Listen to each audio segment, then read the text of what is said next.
Assalamualaikum warahmatullahi wabarakatuh.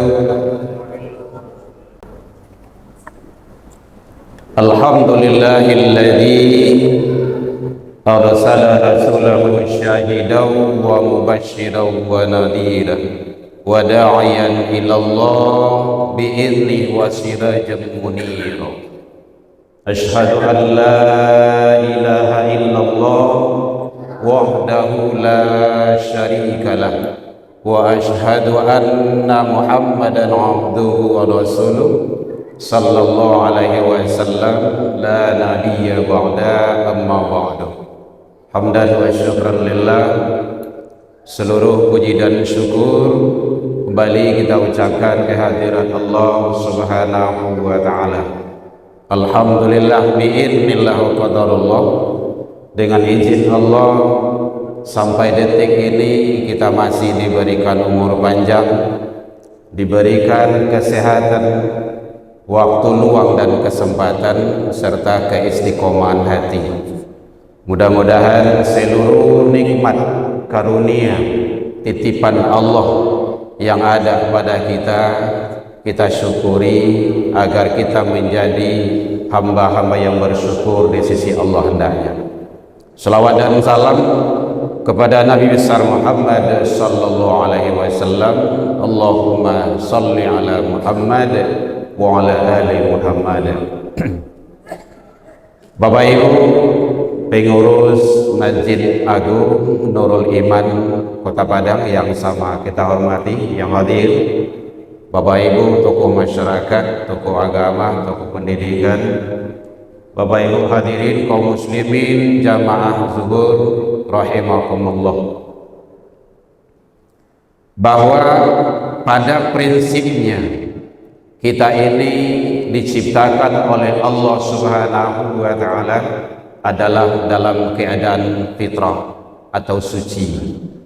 Kullu mauludin yuladu alal fitrah, setiap manusia yang dilahirkan oleh orang tuanya, ibunya, diciptakan oleh Allah dalam keadaan fitrah atau suci.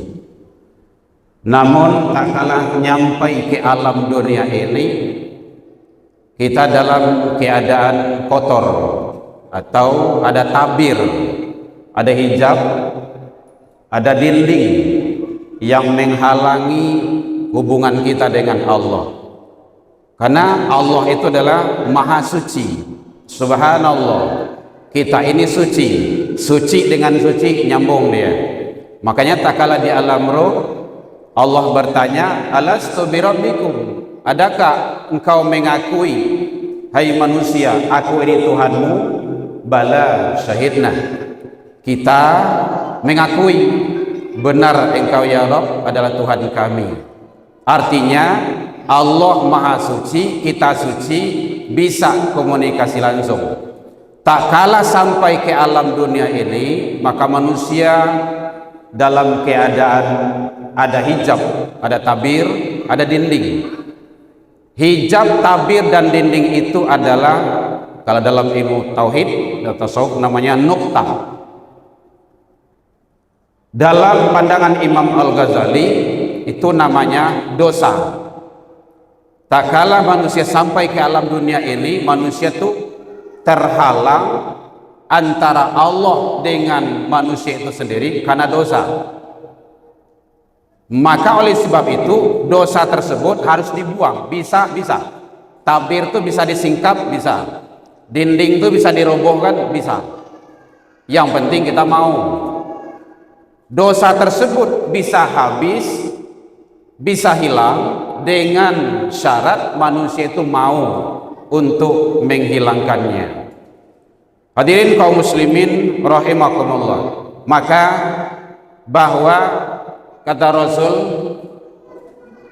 tiap sesuatu kullu syai'un sakalatun, ada pencucinya, ada alat untuk pembersihnya. Wa sakalatul qalbu, membersihkan hati pertama adalah banyak zikrullah, berzikir kepada Allah atau mengingat Allah. Hadirin kaum muslimin rahimakumullah, agar kolbu, hati kita itu tetap bersih, tidak ada hijab, tidak ada tabir yang menghalangi antara kita dengan Allah, maka kuncinya pertama adalah banyak berzikir. Hadirin kaum muslimin, di dalam Al-Quran banyak ayat Allah menyampaikan tentang masalah zikir. Begitu pentingnya zikir tersebut, kapan dan di mana saja. Ya ayyuhalladzina amanu dzkurullah, hai orang-orang yang beriman, zikirlah kepada Allah. Dzikran katsira, sebanyak-banyaknya. Jadi zikir tersebut tidak ada batas. Kalau ada, mungkin kita ada 133, 99 atau 1000, itu namanya riyadhah, latihan, melatih qalbu. Latihan boleh, berapa saja boleh. Kalau punya target 2000 boleh, tidak ada masalah. Itu adalah dalam rangka melatih. Tapi pada hakikatnya zikir itu tidak ada batasnya. Katsiro, jadi tidak ada batasannya, sebanyak-banyaknya. Jadi kalau ada yang nanya, bara zikir itu ya rancak yang bagusnya, kalau rancak bagusnya dalam pandangan Allah sebanyak-banyaknya. Bukrata wa asila qiyama wa qu'uda wa ala junubihim, pagi, petang, siang, malam, sambil tagak, sambil duduk, sambil berbaring, sadang manga saja.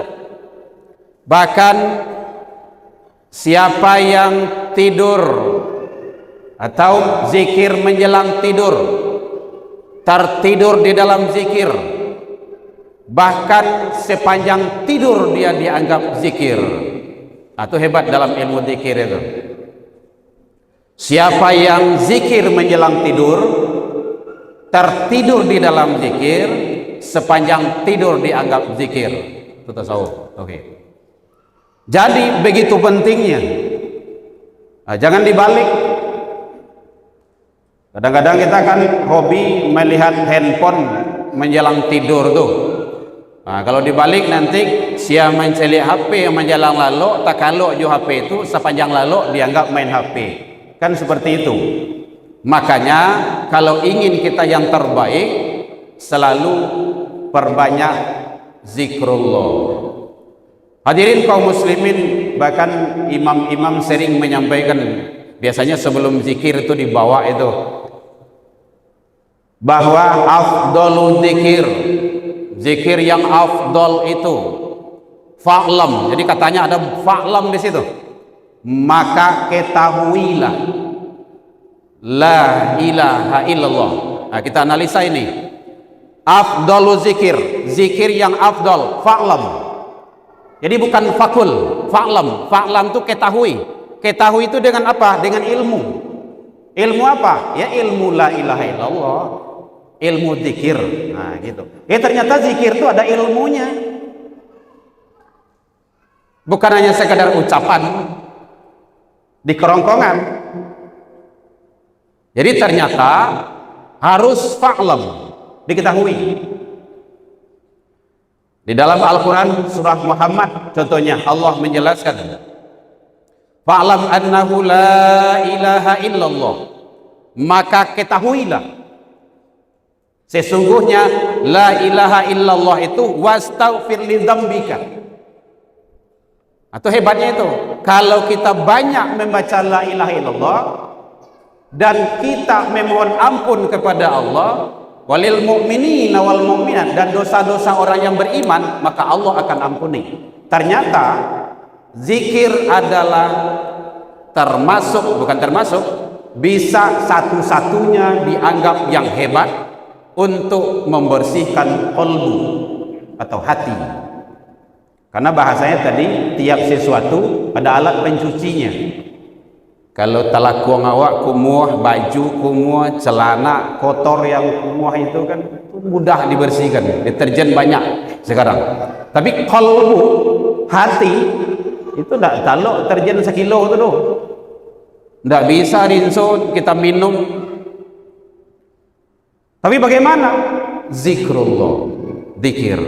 Maka perbanyak zikir. Bahkan para ulama-ulama ahli tasawuf menyatakan lakinu mautakum. Bahkan tak kala orang-orang yang dalam sakarat pun, dalam sakarat itu kan tidak banyak permintaan itu, tidak ada ingin ini ingin itu, tidak mobil rumah ini semacam, tidak. Tapi apa? Lakinu mautakum la ilaha illallah. Jadi la ilaha illallah itu ada kalimat nafi isbat, ada yang dinafikan. Itu hebatnya. Hadirin kaum muslimin, jadi satu, perbanyak selalu berzikir agar kolbu kita yang kotor tersebut bisa bersih. Karena manusia tidak ada yang luput dari khilaf dan salah. Hadirin kaum muslimin, mudah-mudahan kita selalu perbanyak kolbu kita, hati kita, tidak harus di masjid, di kantor, sampai ke rajo, di masajo, tetap kolbu kontak kepada Allah, agar Allah memberikan yang terbaik kepada kita. Wallahu minkum ila liqa' wasabiqul khairat wa billahi taufiq wal hidayah. Wassalamualaikum warahmatullahi wabarakatuh.